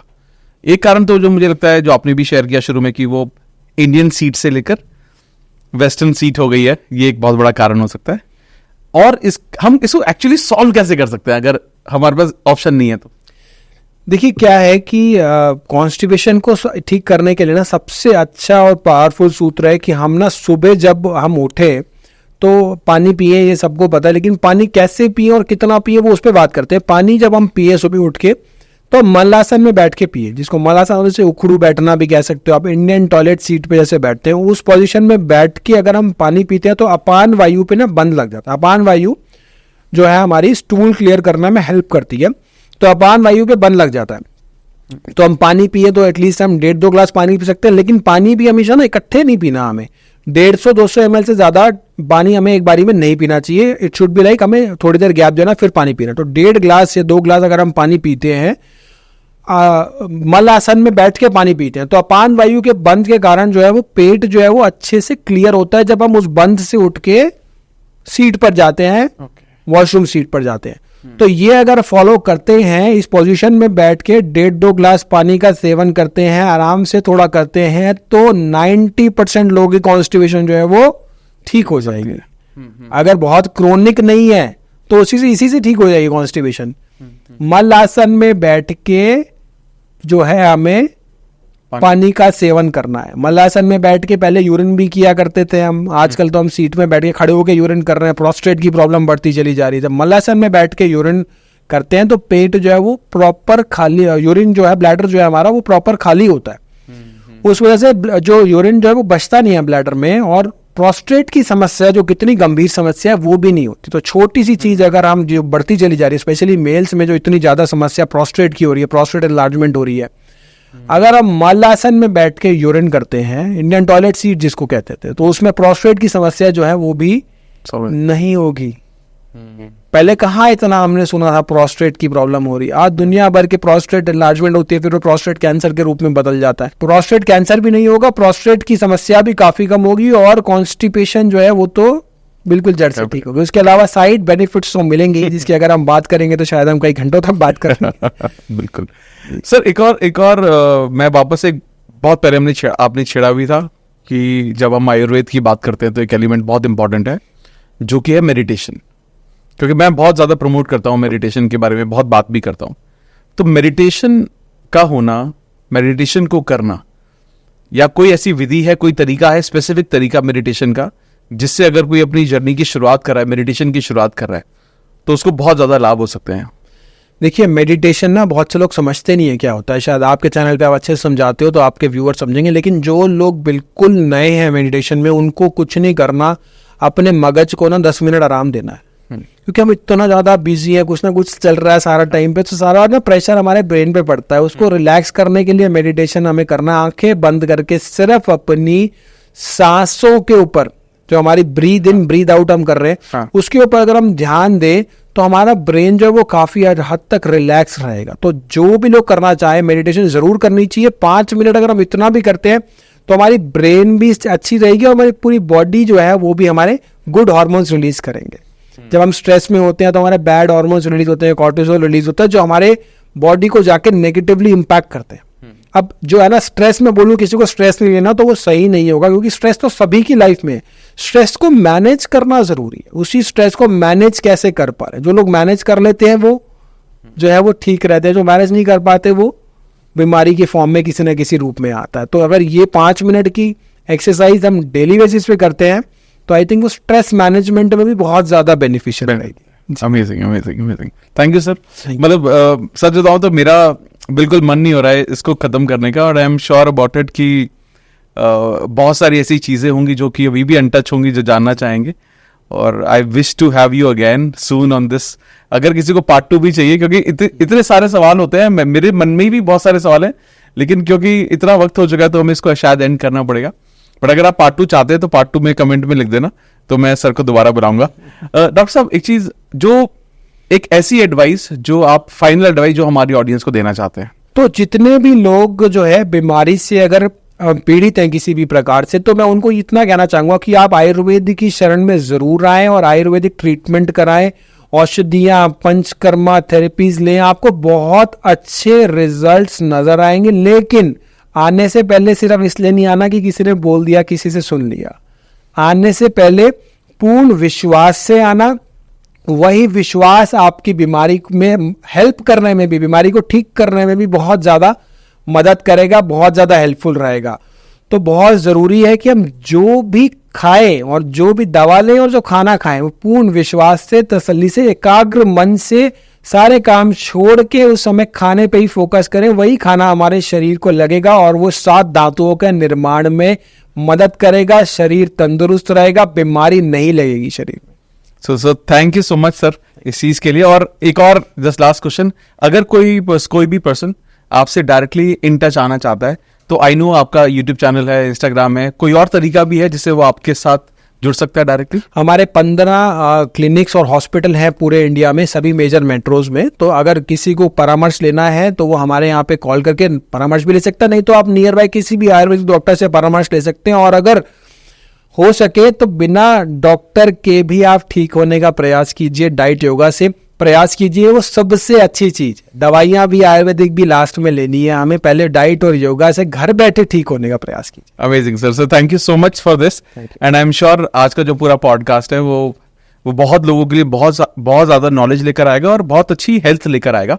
क्योंकि मेरे को कहीं ना कहीं ये लगता है, मेरे को भी महसूस होता है कि कहीं ना कहीं आयुर्वेद है जो हम कहीं ना कहीं भूल गए हैं जी। और आज शायद ये वक्त है इसी पॉडकास्ट के माध्यम से कि शायद हम कुछ चीजें हम इसको अपनी लाइफ में इंप्लीमेंट करके शुरुआत कर सकते हैं, और जब अगर उसका असर लगे तो लाइफ के हर एरिया में उसको अपना सकते हैं। जी। तो वैसे तो आपने बोला है कि कहीं पर भी बात कर लें, बट मैं फिर भी सर के लिंक्स है मैं डिस्क्रिप्शन में डाल दूंगा, इनके जो भी वेबसाइट डिटेल है लिंक में डाल दूंगा और डिस्क्रिप्शन में मैं डाल दूंगा।